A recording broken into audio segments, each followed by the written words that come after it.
வணக்கம் நண்பா, நான் உங்கள் கிஷான் கத்தாரிலிருந்து. ஸோ இன்றைக்கி வீடியோவில் என்னோடய கையில் மிக் ஹோல்டரும் இருக்குது, டைப் ஆஃப் ராட்ஸ், சில வித்தியாசமான டைப்பான ராடும் இருக்குது. ஸோ இதில் எது ஸ்ட்ரென்த் அதிகம், எந்த ராடோட ஃபோர்ஸ் அதிகம்ன்றதை நம்ம ஒரு சாம்பிள் ஒன்று அடித்து பார்க்கலாம். ஸோ வாங்க போகலாம்.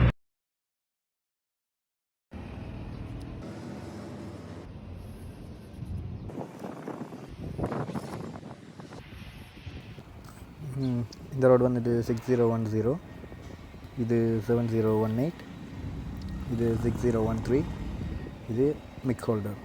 So CO2 welding. இந்த மாதிரி நான் காட்டுற மாதிரி அடித்து ட்ரை பண்ணி பாருங்கள்.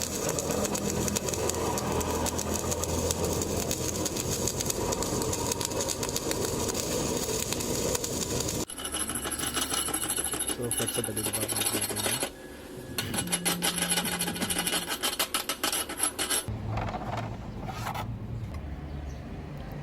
0110,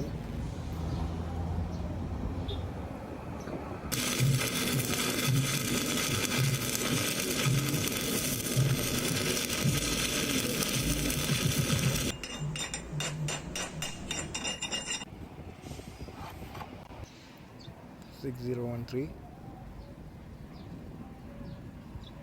இப்போவும் வெல்டிங் அடிக்கிற சமயத்தில் உங்களோட பாதுகாப்பை நீங்கள் பார்த்துக்கொள்ளுங்க. ஃபேஸ் ஷீல்டு அல்லது ஹெட் ஷீல்டு எது சரி, கண்ணை பாதுகாத்து கொள்ளுங்கள். முதலாவது அதிகபட்சமாக வரக்கூடிய புகையிலிருந்து உங்களோட சுவாச நோய்கள் வரலாம். நிச்சயமாக மாஸ்க் போட்டுக்கொள்ளுங்கள். ஸோ சேஃப்டி முக்கியம். 7018 ரோடை பொறுத்த வரைக்கும் சாதாரணமாக 6013 ரோடு வந்துட்டு பட்ட உடனே பற்றிடும். ஆனால் இது அப்படி இல்லை. நம்மளோட தீக்குச்சியை சொல்கிற மாதிரி மெதுவாக சுரண்டி லைட்டாக ஒரு 2 மில்லி, அதாவது மெட்டலுக்கும் ராடுக்கும் இடையில் 2 மில்லி கேப் ஒன்று வச்சு பிடிச்சா மட்டும்தான் ராடு வந்துட்டு சீராக வெல்டிங் வச்சு கொண்டு போகும். அப்படி இல்லாத பட்சத்தில் ராடு வந்துட்டு மெட்டலோட ஒட்டி பிடிச்சிடும்.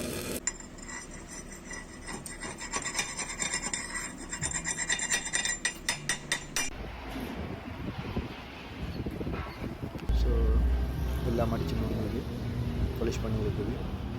உங்களுக்கு நிச்சயமாக தெரியும், உன்னோட வித்தியாசம் தெரியும். எப்போவுமே ஆர்க் வெல்டிங், அதாவது ஸ்டிக் வெல்டிங்கை விட மிக் வெல்டிங் 10 மடங்கு ஸ்ட்ரென்த் அதிகம்.